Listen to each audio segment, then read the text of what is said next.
சீமான் அண்ணனுக்கு எங்களோட நன்றியை தெரிவிச்சுக்கிறோம். ஏன்னா ஒவ்வொரு தடவை போராட்டம் நடத்திலையும் நீங்கள் மட்டும்தான் எங்களுக்கு ஆதரவு கொடுக்குறீங்க. இப்போ வந்து எங்களை வந்து அரெஸ்ட் பண்ணி நுங்கம்பாக்கம் போலீஸ் ஸ்டேஷனுக்கு ஆப்போசிட்டில் இருக்கிற ஏவிவிபி மண்டபத்தில் அடைச்சி வச்சுருக்காங்க. இப்போ நாங்கள் யாருமே வந்து எங்களோட கோரிக்கைகள் நிறைவேறாமல் இங்கே இருக்கிறவங்களோட தங்கைகள் எல்லாரும் தங்கைகள் அக்கா எல்லாருமே நாங்கள் இங்கே இருக்கோம்.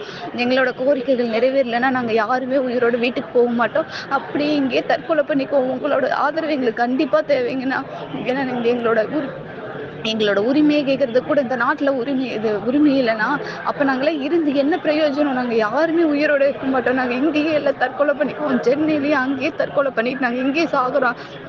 போனால் வேலையோட வீட்டுக்கு போகிறோம், இல்லைன்னா இங்கேயே நாங்கள் தற்கொலை பண்ணிக்கிறோம்.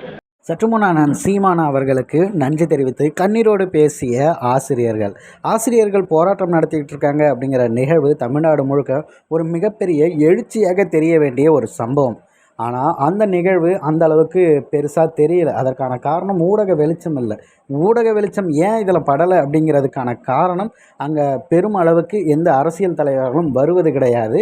அவர்கள் வந்து ஒரு பெரிய செய்தியாக அதை மாற்றுவதும் கிடையாது.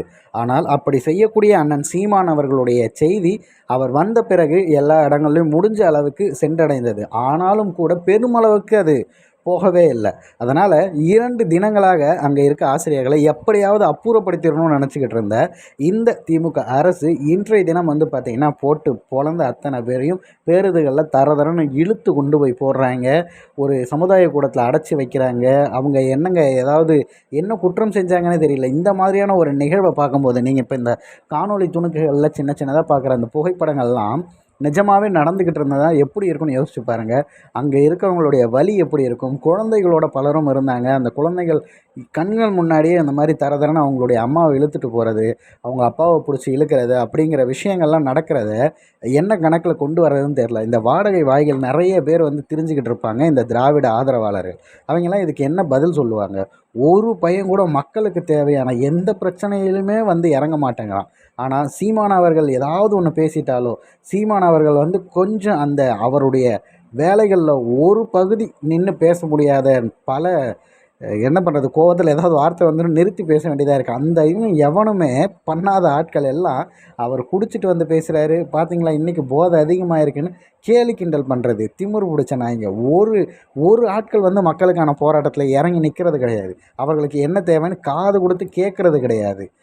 பண்ணுங்கள், எவ்வளோ முடியுமோ அவ்வளோ தூரம் பண்ணுங்கள். ஒரு நாள் இது எல்லாம் மாறும். அன்றைய தினம் இருக்குது. இப்போ நீங்கள் கேட்ட அந்த குரல் பதிவில் சொல்கிற மாதிரி அண்ணன் சீமானுக்கு நன்றி சொன்னவர்கள் நாளைய முதல்வராக அவர் பதவி ஏற்கும்போது இந்த மாதிரியான பிரச்சனைகளே இல்லாமல் அண்ணன் சீமான் அவர்கள் அனைத்தையும் சரி செய்வார்னு நம்பி தயவு செஞ்சு வாக்கு செலுத்துங்க. உங்களுடைய வாக்கு மட்டும்தான் உங்களது வாழ்வாதாரத்தையும் உங்களுடைய எல்லா விஷயத்தையும் மாற்றும். அதை விட்டுட்டு நீங்கள் என்ன முயற்சித்தாலும், அதாவது திருடங்கிட்ட போயிட்டு நீ கொஞ்சம் இறக்கம் காட்டு, இறக்கமே இல்லாதவங்ககிட்ட இறக்கம் காட்ட சொன்னால் எப்படி காட்டுவான்?